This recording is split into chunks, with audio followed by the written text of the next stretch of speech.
আসসালামু আলাইকুম। চলে আসলাম আমি ইমরান সাকিব তোমাদের মাঝে লেকচার 2 নিয়ে পঞ্চম অধ্যায়ের জীববিজ্ঞান। পঞ্চম অধ্যায়টা কতটা ইম্পর্টেন্ট সেটা আমরা প্রথম এপিসোডে বা লেকচার 1-এ কিন্তু ভালো মতো বুঝে গিয়েছি।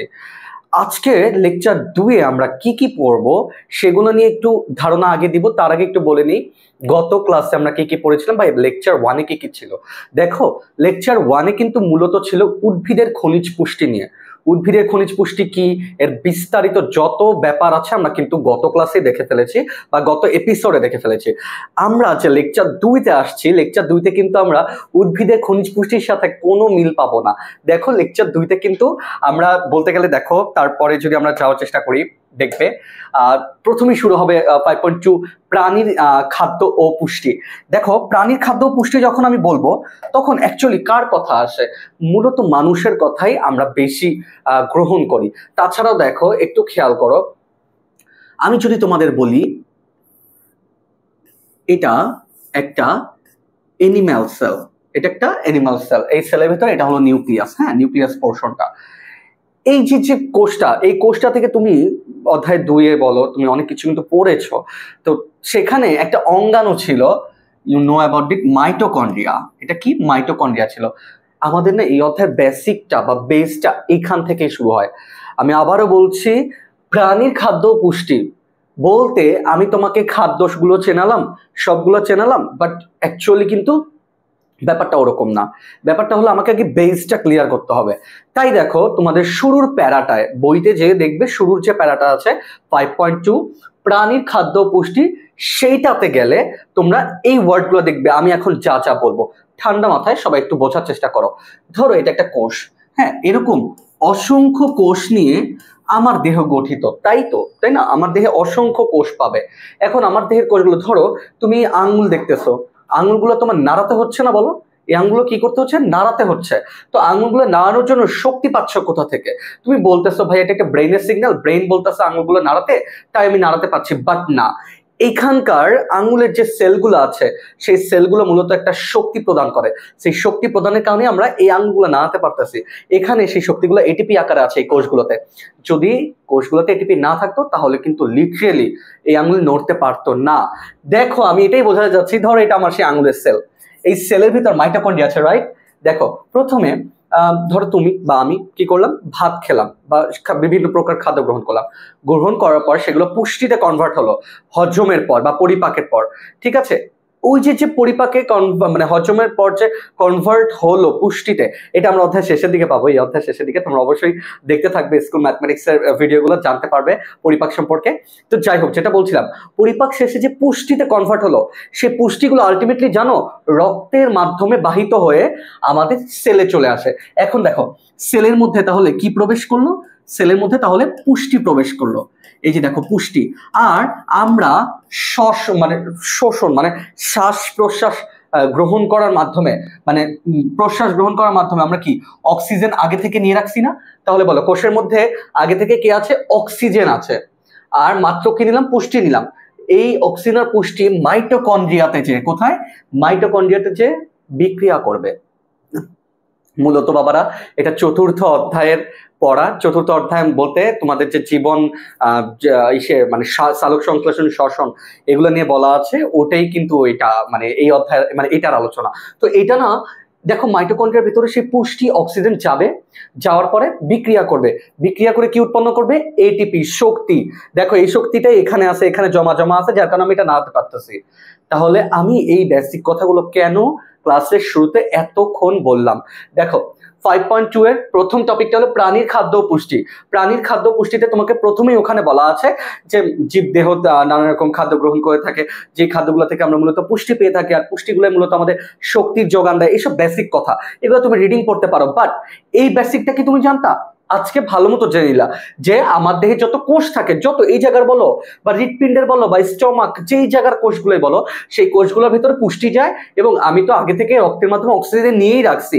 অক্সিজেন আর পুষ্টি মিলে মাইটোকন্ড্রিয়ার ভিতর বিক্রিয়া করে শক্তি উৎপন্ন করে। সেই শক্তি নিয়ে আমরা বেঁচে থাকি, আমরা দৌড়াদৌড়ি করি, বিভিন্ন কাজ করতে পারি, এগুলাই। ঠিক আছে? তো এই সেই শক্তি উৎস কি? তুমি বলবো শক্তি উৎস অবশ্যই খাদ্য। তুমি বলবো না সূর্য। সূর্য হলো পৃথিবীর সকল শক্তির উৎস, আই নো। বাট তোমাকে যদি বলে এমনিতে শক্তি উৎস কি, তখন তুমি বলবা খাদ্য। ঠিক আছে? ওকে, এই প্রথম প্যারাতে দেখবা বইতে তাকিয়ে তোমরা একটা সংজ্ঞা পাবে, খাদ্য কাকে বলে। ঠিক আছে, বলবা যে সকল উপাদান দেহের কর্মক্ষম করার জন্য শক্তি দেয় তাকেই খাদ্য বলে, এরকম একটা সংজ্ঞাই ওখানে বিদ্যমান। তুমি দেখবে ওই সংজ্ঞাটা যেন ভুল না যায়, ওই সংজ্ঞাটা দাগাবে এবং মুখস্থ করে ফেলবে। খাদ্য কি, খাদ্য কাকে বলে এসে পড়বে কিন্তু ওই প্যারা থেকে। তো 5.2 এর স্টার্টিং এ আমরা প্রাণীর খাদ্য পুষ্টি সম্পর্কে বেসিক যেটা জানলাম, যে মূলত আমরা যেটা গ্রহণ করি সেখান থেকেই আমরা পুষ্টিটা পেয়ে থাকি, সেই পুষ্টিটাই পরবর্তীতে শক্তির যোগান দেয়। এটাই ছিল আমাদের 5.2 এর বেসিক। এবার আসবো আমরা পরবর্তী টপিকে। দেখো পরবর্তী টপিকে আমরা যদি যাই, দেখো এখানে বলেছে খাদ্যের প্রধান উপাদান ও উৎস। দেখো খাদ্যের প্রধান উপাদান ও উৎস, আমরা ক্লাস 4, 5 বা 6 ওরকম টাইমে যখন বাচ্চা ছিলাম তখন কিন্তু মনে করো একটু খাদ্যের উপাদানগুলো পড়ছি আমরা, কি কি পড়ছি, শর্করা, আমিষ, স্নেহ, তারপর ভিটামিন, খনিজ লবণ, পানি, তাই না? এখানে দেখো দুটা জিনিস কিন্তু বা একটা জিনিস কিন্তু এক্সট্রা দিছে। ঠিক আছে, পানি তো দিছেই, সাথে তারা আরেকটা জিনিস অ্যাড করে দিছে, জি নাম্বার। তোমার বইয়ের দিকে তাকিয়ে দেখবে রাফেজ বা যেটাকে খাদ্য আঁশ বলে। তাহলে আমি একটু লেখার চেষ্টা করি খাদ্যের প্রধান উপাদান কি কি আছে। দেখো তোমরা সবাই মিলাবে, ফার্স্টেই বলবে এটাকে শর্করা। কি বলবে? শর্করা। শর্করা তোমাদের অনেক জায়গায় শ্বেতসার লেখা থাকতে পারে, কোনো সমস্যা নেই, শর্করা, শ্বেতসার তুমি যেটাই বলো না কেন, বা ইংলিশে এটাকে বলা হয় কার্বোহাইড্রেট। কার্বোহাইড্রেট, ওকে, কার্বোহাইড্রেট একই জিনিস কিন্তু। ঠিক আছে, এবার 2 নম্বরে আমি কি পাবো? 2 নম্বরে কোনো কথা নাই, প্রোটিন বলে দিবা। প্রোটিন, যেটার বাংলা আসল খাঁটি বাংলা নামটা হলো আমিষ। আমি অবলিকে আমিষ লিখে দিলাম, আমিষ। এটাকে ইংলিশে যদি একটু লিখি, প্রোটিন বানানটা আমাদের একটু মুখস্থ করা দরকার, PROTEIN। ঠিক আছে, EI, এই জিনিসটা একটু মাথায় রাখবা, EI। দেখো তোমাদের ইংলিশটা কেন টার্মটা শেখাচ্ছি, কারণ পরবর্তী যখন HSC যাবে বা তোমরা বিভিন্ন অ্যাডমিশনের দিকে যাবে তখন কিন্তু এই জিনিসগুলো একটু ঝামেলা করে। তাহলে দেখো আমি 2টা পেয়ে গেলাম। 3 নম্বরটা হলো স্নেহ, বা এটাকে অনেকে চর্বি বলে। ঠিক আছে, চর্বি বলে, কোনো ভুল নাই, স্নেহ বা চর্বি লিখলাম, চাও আমি, কোনো সমস্যা নেই। অনেকে ফ্যাটও বলতে পারে। ঠিক আছে, তুমি ওগুলোর দিকে তাকাবো না, এটা থেকে তুমি লিপিড বলতে পারো, লিপিড, অথবা যদি কোনো জায়গায় ফ্যাট লেখা থাকে তুমি ফ্যাট বলতে পারো, যদিও কিন্তু জিনিসগুলো কিন্তু ভিন্ন। ঠিক আছে, এগুলোর কিন্তু গাঠনিক ভিন্নতা আছে। এনিওয়েজ, তাহলে বলো আমরা কি পড়লাম?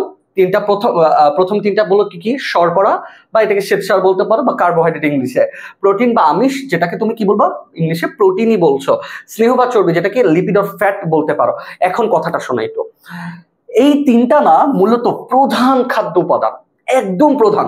তোমাকে যদি আমি জিজ্ঞেস করি, এই বলো একদম প্রধান খাদ্য উপাদান কয়টা আছে, কি কি, তখন তুমি মানে কোনো কিছু না ভেবে বলে দিবা প্রধান হলো একদম প্রধান 3টা। ঠিক আছে, আমি কিন্তু বলি নাই বইয়ে যদি লেখা থাকে প্রধান 6টা, ওই 6টাই বলো, প্যারা নেই, কিন্তু আমি বলতেছি একদম মেইন কয়টা। একদম মেইন কিন্তু এই 3টে। পরে যেগুলো আছে একটু খেয়াল করো, এরপরে যেগুলো আছে, এরপরে আছে হলো তোমার ফার্স্টে বলবা ভিটামিন, অনেকে ভাইটামিন বলে। ঠিক আছে, অ্যাকসেন্টের কারণে কোনো প্রবলেম নাই, তুমি তোমার মতো একটু স্টাইল করে বলতেই পারো ভাইটামিন। ঠিক আছে, তারপরে কি বলবে? খনিজ লবণ, যেটাকে ইংলিশে খুব সুন্দর, আমি গত ক্লাসে কিন্তু পড়ে ফেলছি অলরেডি, মিনারেল সল্টস। ঠিক আছে, মিনারেল সল্টস, আচ্ছা ঠিক আছে, সল্ট, খনিজ লবণ। আর লাস্টে কি বলতো? আমি যদি বলি লাস্টে, আসলে এটা লাস্ট না, তোমার বইতে আরো একটা আছে, সেটার দিকে যাচ্ছি। এটা বলবা পানি। পানি মানে কি? ওয়াটার। ওয়াটারের কাজ কি তুমি আমার থেকে ভালো বলতে পারবা, তুমি আমার থেকে ভালো জানো।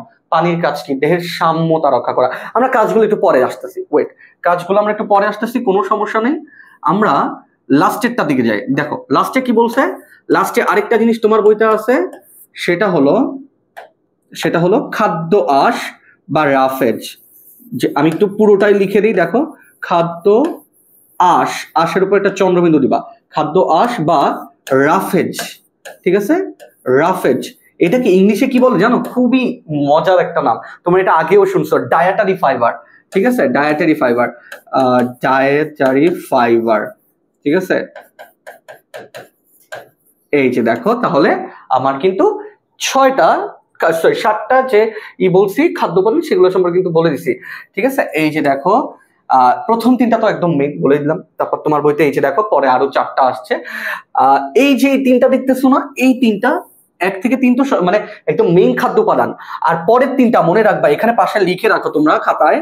এই পরের 3টা সরাসরি সরাসরি রক্তে মিশে, রক্তে মিশে, সরাসরি রক্তে মিশে শোষণের মাধ্যমে। ঠিক আছে, আমি একটু বলি তোমাদের, আমি ভাত খাচ্ছি, আমি মাছ খাচ্ছি, বা আমি ধরো স্নেহ জাতীয় পদার্থ কোনো লিপিড বা তেল খাচ্ছি, এই তিনটারই না পরিপাক দরকার, এই তিনটারই পরিপাক দরকার, মানে হজম করা দরকার। কিন্তু এই তিনটা ভিটামিন, খনিজ লবণ, পানি, এই বিশেষ ভিটামিন খনিজ লবণ তো একদম সামান্য পরিমাণে আসে। ঠিক আছে, এই সার্টেন অ্যামাউন্ট যেটা আসে সেগুলো ডিরেক্টলি পানির সাথে মিশে, রক্তের সাথে মিশে ডিরেক্টলি সেলে চলে যায়। তো এগুলো ডিরেক্ট অ্যাবজর্বের মাধ্যমে ইজিলি কি হয়, মানব দেহে শোষিত হয়ে যায়। কিন্তু লাস্ট যে জিনিসটা বলছে খাদ্য আঁশ, এটা কিন্তু that's very important, pretty much important. তোমাদের এসএসসিতে টিচাররা কিন্তু এটা দিয়ে একটা কোশ্চেন করে ফেলে, খাদ্য আঁশ বা রাফেজ কি? খাদ্য আঁশ বা রাফেজ বলতে কি বুঝো? এবার তোমাদের একটা সুন্দর উদাহরণ দিই, তোমরা খাতায় চাইলে লিখে নিতে পারো, বা আমি একটু মুখে বলতেছি, তোমরা একটু বোঝার চেষ্টা করো। দেখো, ধরো তুমি শশা অনেকে কি করে, যে শশার আবরণটা আছে, বাইরে যে খোসাটা আছে সেটা সহ খেয়ে ফেলে, আবার অনেকে কেটে খায়। আচ্ছা, যারা মানে খোসাটা সহ খাচ্ছে তাদের কি কোনো প্রবলেম হবে? না, তাদের কিন্তু অ্যাকচুয়ালি কোনো প্রবলেম হবে না। শোনো, এই খোসাগুলো মূলত শশাকে কি করতেছিল, প্রোটেকশন দিতেছিল না? ঠিক তেমনি মনে রাখবা, তোমার দেহে ওই খোসাগুলো যখন যায়, তোমার দেহে ওগুলো একটা জালের মতো ক্রিয়েট করে। ঠিক আছে, ফাইবার, জালক, ফাইবার মানেই জালক। আমি একটু বোঝানোর চেষ্টা করব তোমাকে, একটু দেখো। ধরো এই যে এরকম ফাইবার জালের মতো ক্রিয়েট করে, জালের মতো ক্রিয়েট করে, এরকম জালের মতো এরিয়া ক্রিয়েট করে। এই এরিয়াগুলো ক্রিয়েট করে কারা? ও যে তুমি খোসাগুলো খাইছো, বা তুমি যে শাকসবজি খাইছো, শাকসবজিও কিন্তু মানে শাক যে আমরা খাই, শাকে কিন্তু অনেক অনেক ডায়েটারি ফাইবার বা রাফেজ, খাদ্য আঁশ, বুঝছো? তো এই যে আমি খাদ্য জাল মানে আঁশের কথা বলতেছি, জালের মতো এরিয়ার কথা বলতেছি, এগুলো কি করে মনে রাখবা, এগুলো আমাদের মল থেকে খুব হেল্প করে। ধরো আমি এখানে একটু আঁকার চেষ্টা করি। ধরো এটা হলো রেকটাম, যেটাকে বলা হয় মলাশয়। ঠিক আছে, এই যে মলাশয়ের এখানে খাদ্য আঁশগুলো এভাবে জমা হয়, এদিক দিয়ে জালের মতো জমা হয়। জমা হওয়ার পরে কি করে জানো, এখানে মলটা যখন আসে, এই যে মল, যেটাকে তোমরা ডিরেক্ট স্টুল বলো, এই স্টুলটা যখন আসে তখন না এই জায়গায় একটা ফ্রিকশন ক্রিয়েট করে বা একটা ঘর্ষণ ক্রিয়েট করে, যার ফলে ইজিলি মলটা ত্যাগ হতে পারে, যার ফলে আমাদের কোস্ট ওয়াশ খুব ইজিলি হয়, মল ত্যাগটা খুব ইজিলি হয়। দেখো তাহলে খাদ্য আঁশটা কত ইজি মানে হেল্প করলো না? বাই চান্স এখানে খাদ্য আঁশ ছিল না, তখন মল এখানে এসে আরো ফ্রিকশন করতো, এখানে জীবাণু দিয়ে অনেক বাজে বাজে একটা অবস্থা ক্রিয়েট হতে পারতো। ইভেন এগুলার কারণে অনেক সময় আমরা শুনতে পাই যে কোলন ক্যান্সার, রেকটাম ক্যান্সার এগুলো হয়ে থাকে। ঠিক আছে, সো এই খাদ্য আঁশটা কিন্তু মানে খুবই হেল্পফুল। তো এটাই কিন্তু বাবা মারা বলে যে শাকসবজি খাস না কেন, শাকসবজি খাওয়া ভালো, অনেকে আমরা খাই না, এটা খাওয়ার চেষ্টা করবা, ফলমূলের খোসা খাওয়ার চেষ্টা করবা, যেগুলো খাওয়ার মতো। হ্যাঁ, তাই বলে অবশ্যই কলার খোসা এসব খেতে যাবা না। ঠিক আছে, তো যাই হোক, আমার খাদ্য আঁশও কিন্তু বোঝানো হয়ে গেল। এখন আমরা আসবো প্রত্যেকটায়, 7টা যে খাদ্য উপাদান আছে এগুলোর একটু ডিটেলে চলে আসবো। একটু দেখো, প্রথমে আমি আসবো শর্করা। কি আছে আমি? শর্করা। দেখো, শর্করা সম্পর্কে যদি আমি একটু ডিটেল বলতে চাই, শর্করা সম্পর্কে একটু ডিটেলস বলতে চাই। দেখো, শর্করার প্রধান কাজ তুমি পাশে লিখে রাখতে পারো, আমি একটু ছোট করে দিচ্ছি তোমাদের সুবিধার জন্য। পাশে আমি কাজ লিখবো, তোমরা আসলে কাজগুলো একটু লিখে রাখবা। হ্যাঁ, শর্করার প্রধান কাজ মনে রাখবা, দেহে তাপ উৎপাদন, দেহে তাপ উৎপাদন, তাপ উৎপাদন। দেখবা ভাত খাওয়ার পরে, তুমি অনেকক্ষণ না খেয়ে আছো, ভাত খাওয়ার পরে দেখবে তোমার গাটা গরম হয়ে গেছে, দেহের তাপ উৎপাদন মেইন কাজ। আমিষ প্রোটিন মনে রাখবা, এটা কি করে? দেহের গঠন করে ও ক্ষয়পূরণ করে, দেহের গঠন ও ক্ষয়পূরণ, গঠন ও ক্ষয়পূরণ, ক্ষয়পূরণ। ঠিক আছে, দেহের গঠন ও ক্ষয়পূরণ। আর চর্বির কাজ কি? চর্বির কাজও না কাইন্ড অফ এই যে শর্করার মতো, তুমি কোনো কথা নেই, মুখস্থ করে ফেলো, দেহের তাপ উৎপাদন, দেহে তাপ উৎপাদন। লিখে রাখো, নো প্রবলেম, তোমরা এইভাবে করে নোট করে রাখবে। আর আরেকটা জিনিস, আমি নোট নিয়ে ক্লাসের মাঝের দিকে আমি একটা কথা বলবো, ক্লাসটা না টেনে দেখতে থাকবে সুন্দর মতো। আচ্ছা, ভিটামিন কি করে মনে রাখবো, ভিটামিন দেহের রোগ প্রতিরোধ ক্ষমতা বাড়ায়। কি করে? দেহের রোগ প্রতিরোধ ক্ষমতা বাড়ায়, রোগ প্রতিরোধ ক্ষমতা বাড়ায়, প্রতিরোধ ক্ষমতা বাড়ায়, প্রতিরোধ ক্ষমতা বাড়ায়। আচ্ছা ঠিক আছে, তোমরা দেখতে পারবে আই থিঙ্ক, বা তোমরা শুনতে পারছো, ওটা লিখতে পারবা। আচ্ছা, পানির কাজটা একটু আগে লিখি, ঠিক আছে? পানির কাজ মনে রাখবা, দেহের ভারসাম্য রক্ষা করা। বাই চান্স তুমি পানি খাচ্ছ না, ইচ্ছে মতো খাবার খাচ্ছ, কোনো লাভ নাই, কোনো লাভ নেই। আমি বলতেছি, মানে বিলিভ মি অর নট, তুমি লিটারেলি গলা আটকে যাবে, ওইটার জন্য বলতেছি না। তোমার দেহের কোষের মধ্যেই সাইটোসল বা সাইটোপ্লাজম সিক্ত থাকবে না, প্রোটোপ্লাজম সিক্ত থাকবে না, যার ফলে তোমার কোষগুলো কাজ করতে পারবে না, ঠিক আছে? তো দেহের ভারসাম্য লিখে রাখবা, দেহের ভারসাম্য, ভারসাম্য রক্ষা করা।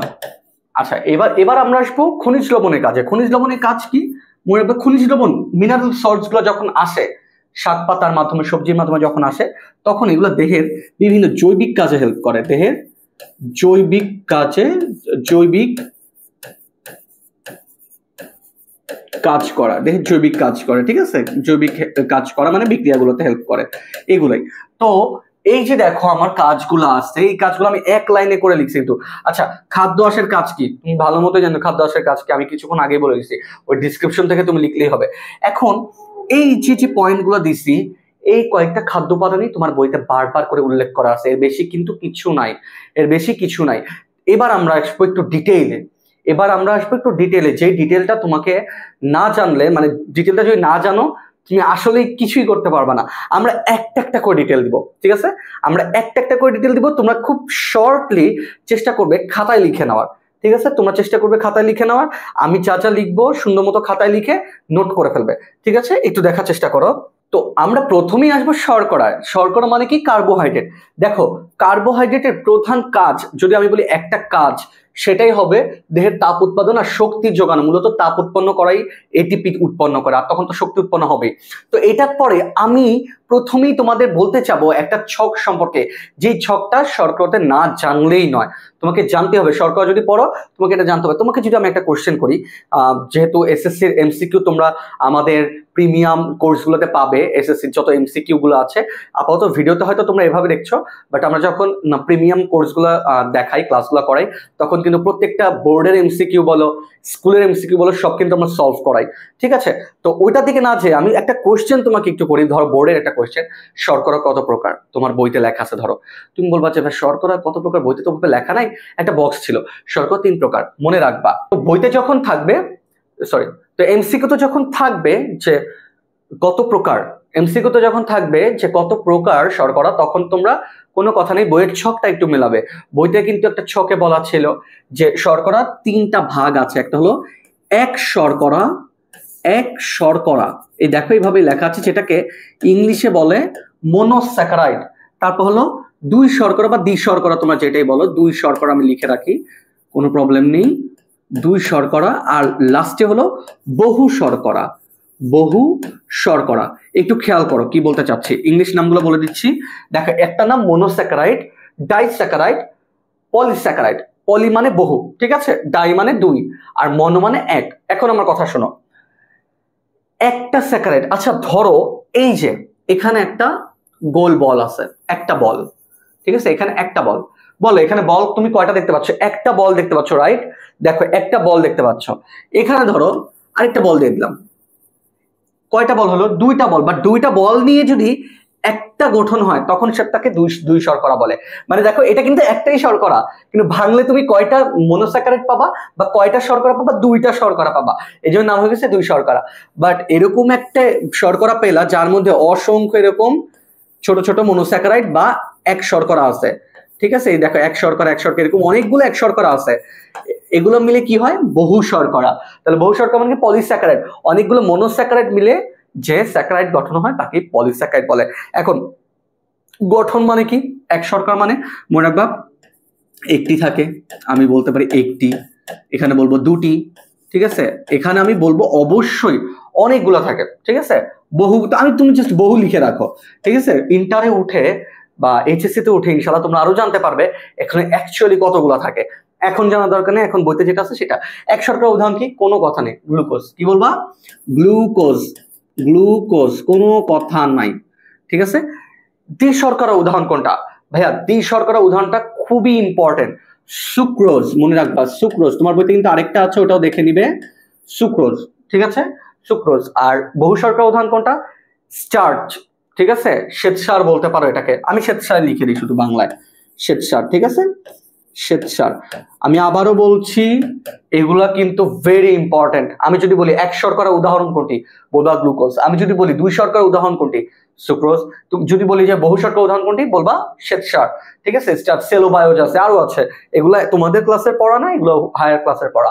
যাই হোক, এখন একটু উৎস, আমি কিন্তু উৎস আগে লিখে রেখেছিলাম কেন শোনো, ধরো তোমাকে ওভারঅল জানতে চাইলো, 1 শর্করা 2 শর্করা দিয়ে জানতে চাইনি, তোমাকে ওভারঅল জানতে চাইলো যে বল শর্করা উৎস কি কি, তখন তুমি সবগুলো একসাথে বলবা, মধু বলবা, ফলের রস, চিনি, দুধ, তারপর চাল, আটা, যা আছে সব বলে দিবা, ঠিক আছে, এগুলো কি, এগুলো শর্করার উৎস। কিন্তু তোমাকে যদি আলাদা করে বলি 1 শর্করার উদাহরণ কোনটি বা উৎস কোনটি, সরি, সোর্স, তখন তুমি বলবা মধু, ফলের রস। তোমাকে যদি বলি 2 শর্করার উদাহরণ কোনটি, চিনি, দুধ, ঠিক আছে ভাইয়া। আমি আবারও বলতেছি, এই ছকটা মুখস্থ করে যেও, এই ছকটা ভালো মতো এখনই মুখস্থ করে ফেলো, দরকার পড়লে আমি যেভাবে লিখছি এইভাবে জাস্ট কোনো মতো লিখে মুখস্থ করো, খাতায় খাতায় নোট করবে। আমি আমি নোট নিয়ে এখন একটু কথা না বললেই নয়। দেখো, স্টুডেন্ট তো অনেক ক্যাটাগরি হয়, ভালো, খারাপ, অ্যাভারেজ। তোমরা অবশ্যই ভালোর দিকে থাকার চেষ্টা করবে। স্কুল ম্যাথমেটিক্সের স্টুডেন্টকে আমি জানি খুবই, আমার যতটুকু মনে হয় খুবই হাম্বল, অ্যান্ড ওরা পড়ার জন্যই এখানে আসে। অন্যান্য জায়গায় কি হয় না হয় সেগুলো নিয়ে আমি কোনো কথা বলবো না, অনেক জায়গায় অনেক রকম জিনিস দেখছি, বাট স্কুল ম্যাথমেটিক্সের স্টুডেন্টগুলো আমার কাছে জেনুইন অ্যান্ড খুবই হাম্বল মনে হয়। তারা অ্যাটলিস্ট পড়ার জন্য আসে। এখন যেহেতু পড়ার জন্য আসছো, সেহেতু এসএসসি রিলেটেড পড়াগুলো বেশি করলে বেটার হয় না? ওইভাবেই আমরা এগিয়ে যাচ্ছি। তো চেষ্টা করবে, যেহেতু এখন পড়তেছি ভাইয়া নোটটা করে ফেলি, শর্করার নোটটা করে ফেলি, এরপরে যে এখন আমি আমিষ বুঝাবো, আমিষের নোটটা করে ফেলবো। ওকে, তো আমরা চলে যাচ্ছি এখন আমিষে। তা আমিষে যখন আমরা আসছি, আমিষের কিন্তু প্রথমে আমি কাজগুলো সম্পর্কে আগেই জেনে নিয়েছি, আবারও বলছি, সেটা হলো আমিষের প্রধান কাজই হলো দেহের গঠন আর ক্ষয়পূরণ। আমি একটু তোমাদের বলি, তোমরা যদি ভবিষ্যতে বড় হবা, জিমে যাবা, বা জিমের ভাইয়া বা তোমাদের বড় ভাইয়ারাই যদি জিম করে থাকে জানতে পারবা, প্রোটিন শেক নেয় তারা, প্রোটিন পাউডার নেয়। কেন? মনে রাখবা, ধরো মাসেলটা এতটুকু, সেই মাসেলটা এত মোটা হয়ে যাবে। কিভাবে হয়? মাসেল গেইন করে কিভাবে? এটাই প্রোটিনের কাজ। প্রোটিন হলো দেহের গঠন করে, ঠিক আছে, মানে বৃদ্ধি সাধন করে, আর সাথে ক্ষয়পূরণ। বাই এনি চান্স এখানে আমার কেটে গেছে, কেটে যাওয়ার পর এখানে কোষ বিভাজন হলো, সেটা কিন্তু অ্যাকচুয়ালি প্রোটিন সিনথেসিসের মাধ্যমে হয়ে থাকে। এটাই কিন্তু এখানে বলা আছে কাজটা। তারপরে আমি একটু সোর্সে আসি, এই আমিষ থেকে এই সোর্সটাই আসে, এমসিকিউতেও আসে এবং তোমার কাছে খ নম্বরে জানতেও পারে তারা, ঠিক আছে। আমিষের সোর্স দুইটা, একটা হলো প্ল্যান্ট সোর্স আর একটা হলো অ্যানিম্যাল সোর্স, ঠিক আছে। অ্যানিম্যাল সোর্সটা একটু হাই গ্রেডের, একটু হাই বা আপার গ্রেডের, আর উদ্ভিজ আমিষটা একটু লোয়ার গ্রেডের, মানে কাইন্ড অফ একটু বড় লোকের খাবার এটা, আর এটা গরিবের খাবার।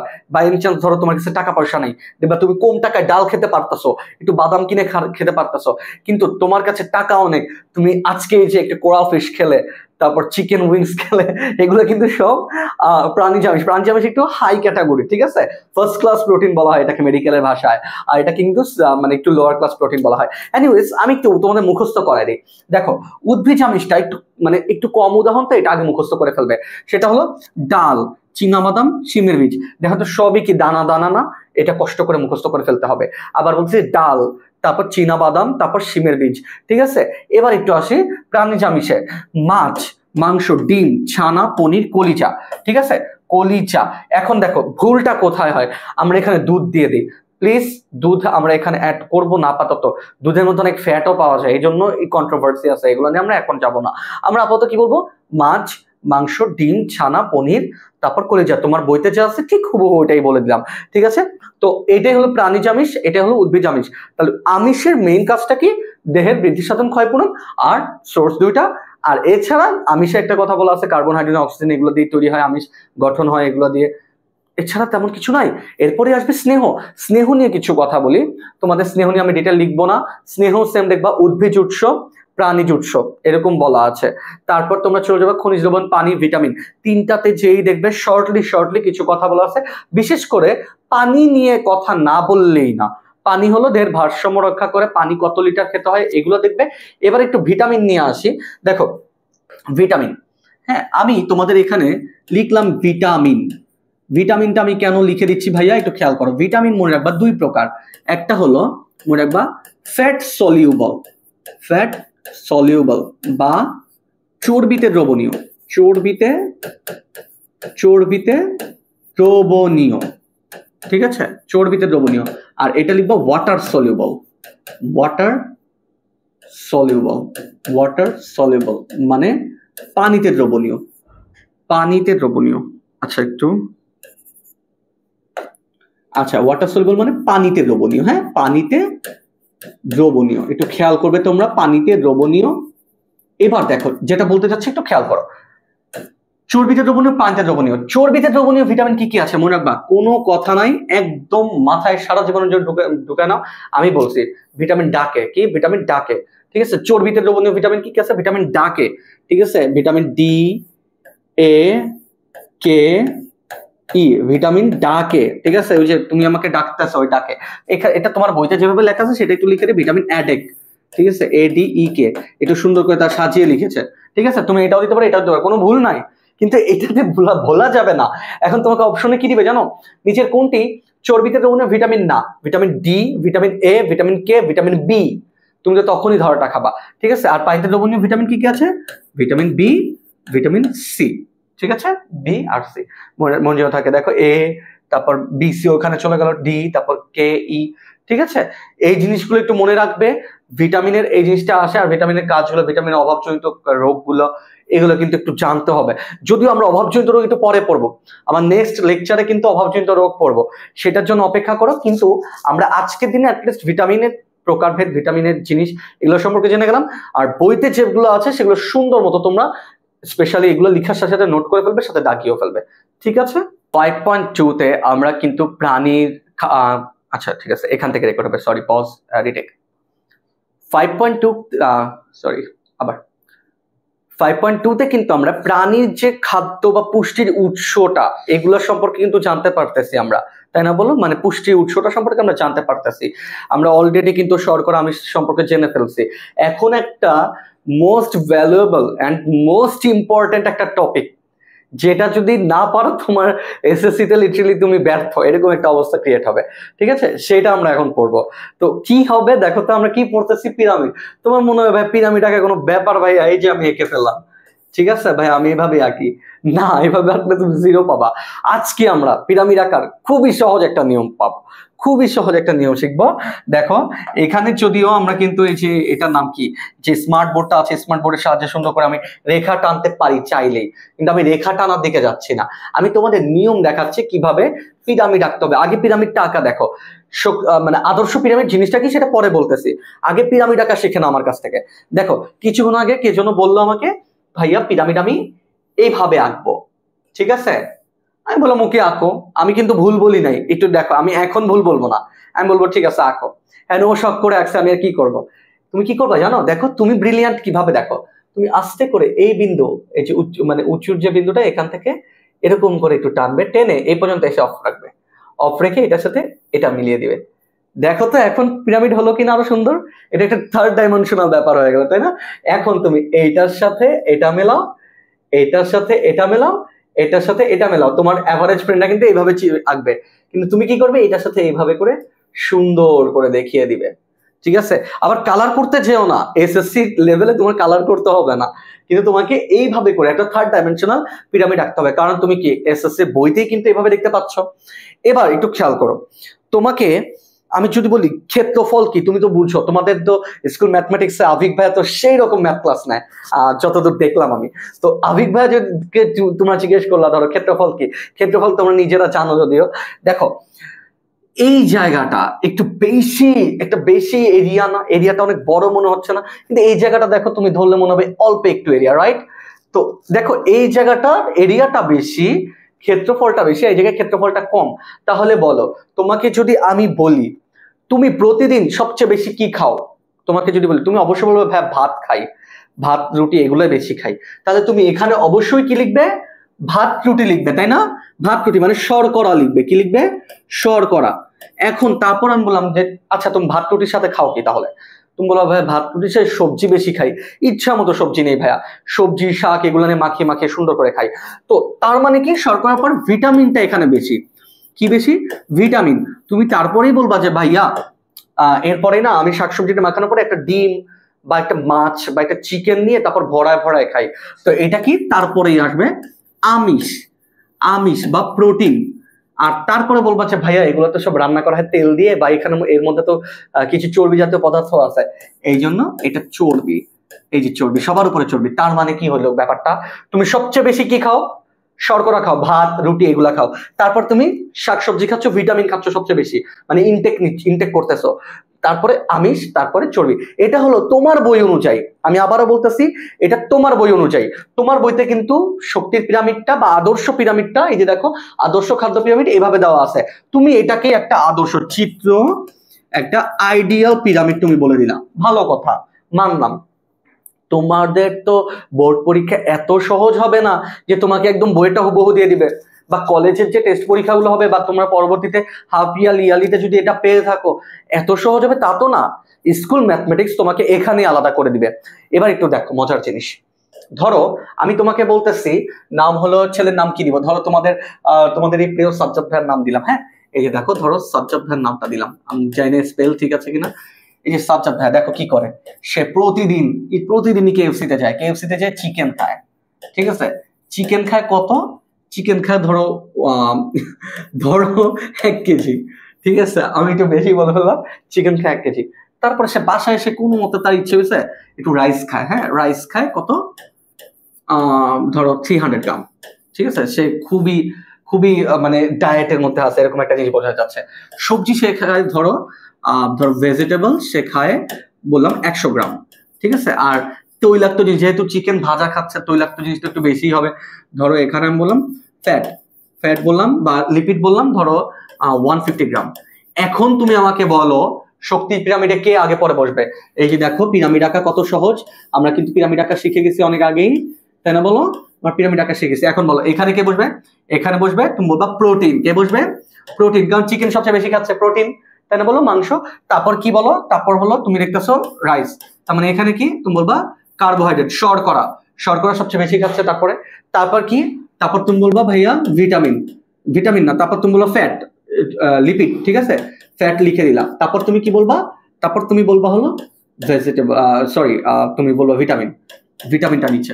দেখো এখানে কিন্তু পিরামিডটা ডিফারেন্স এলো, বলো এখানে ডিফারেন্স দেখা যাচ্ছে না।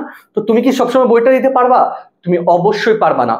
তুমি কি করবা, তুমি উদ্দীপক পড়বা, উদ্দীপকে যদি বলা থাকে রাফি প্রতিদিন এই খায় ওই খায়, ওই অনুযায়ী পিরামিডটা তৈরি করতে বলছে, তার মানে তোমাকে ওইটা অনুযায়ী তৈরি করতে হবে।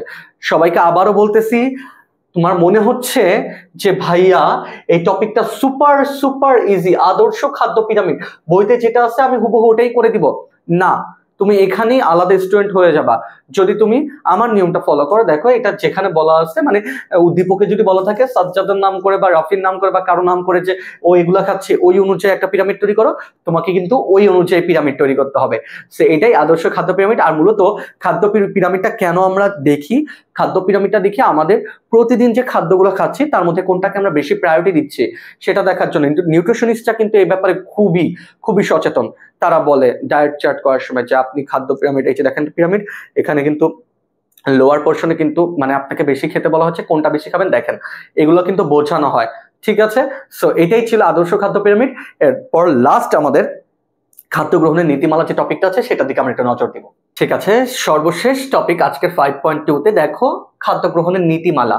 এই টপিকটা সাধারণত বাচ্চা কাচ্চারা ইচ্ছে মতো বাদ দেয়, এটা মনে হয় যে আসবে না, আসে না, দরকার নেই।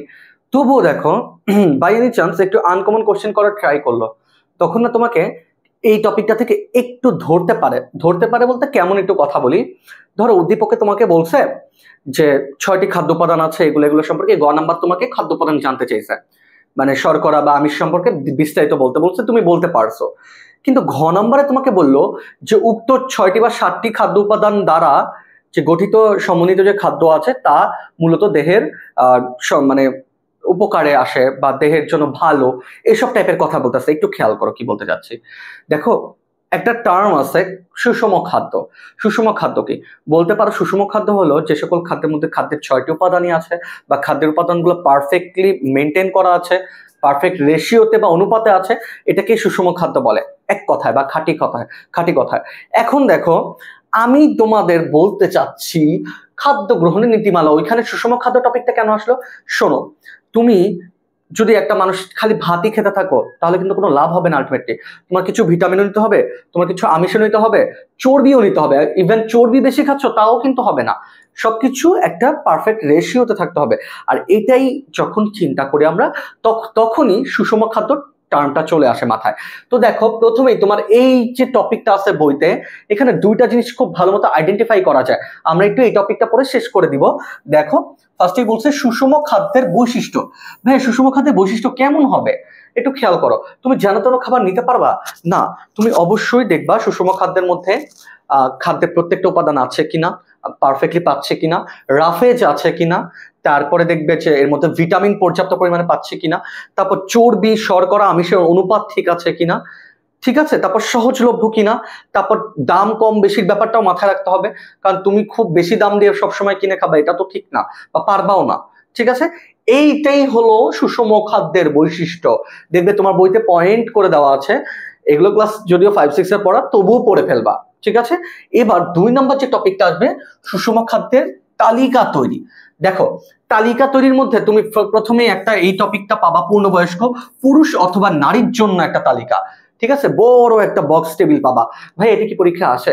দেখো, কোশ্চেন খুবই আনকমন, বা যদি কঠিন করে, বা টেস্ট পেপার যদি তোমরা একটু ঘাটো বা গাইড ঘাটো, দেখবা হুট করে একটা দুইটাতে গর্ভবতী স্ত্রী মহিলা বা মেয়েদের জন্য বা পুরুষদের জন্য আলাদা করে এরকম বলা থাকে যে তাহলে সুষম খাদ্য তালিকা কি হবে, খাদ্যের তালিকা। তো সেই জন্য কিন্তু এই টপিকটা ইম্পর্টেন্ট। তো তোমরা বই থেকে কাইন্ডলি এই জিনিসটা পারফেক্টলি দেখে নিবে, কারণ এটা খুব বেশি ডিসকাসের কিছু না।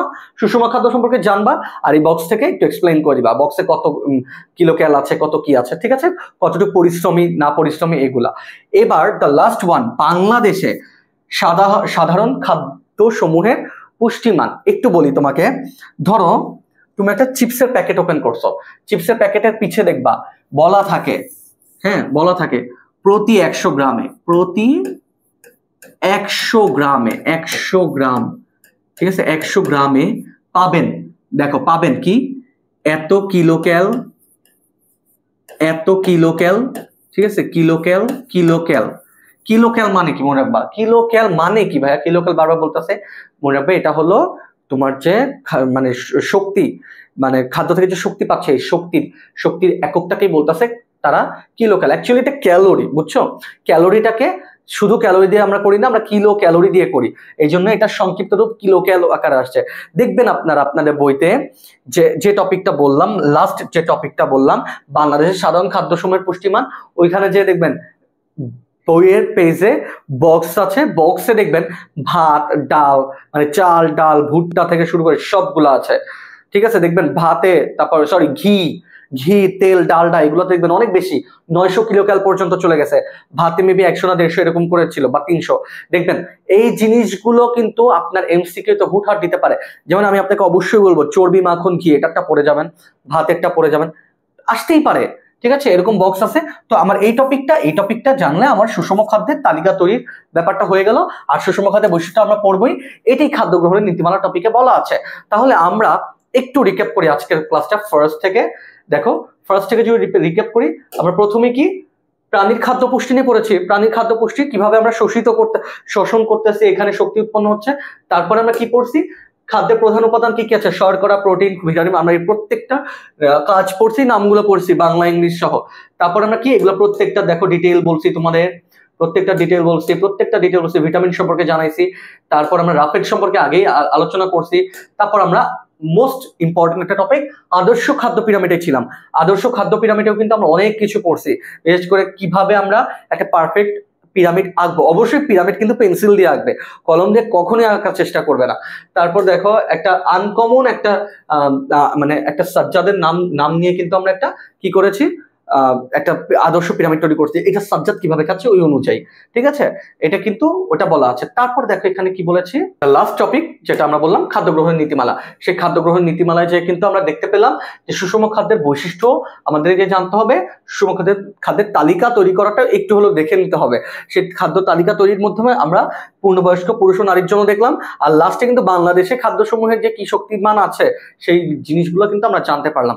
তো দেখো, গত ক্লাসে আমরা উদ্ভিদের খনিজ পুষ্টি পড়লাম লেকচার 1-এ, আজকে লেকচার 2-তে কিন্তু আমরা প্রাণীর পুষ্টির উৎসগুলো জানলাম, মানে প্রাণীর যে উৎসগুলা, পুষ্টির উৎসগুলা, সেগুলো জিনিসগুলো জানলাম। দেখো আলটিমেটলি কিন্তু আমরা অধ্যায়ে মোটামুটি মাঝের দিকে চলে আসতেছি।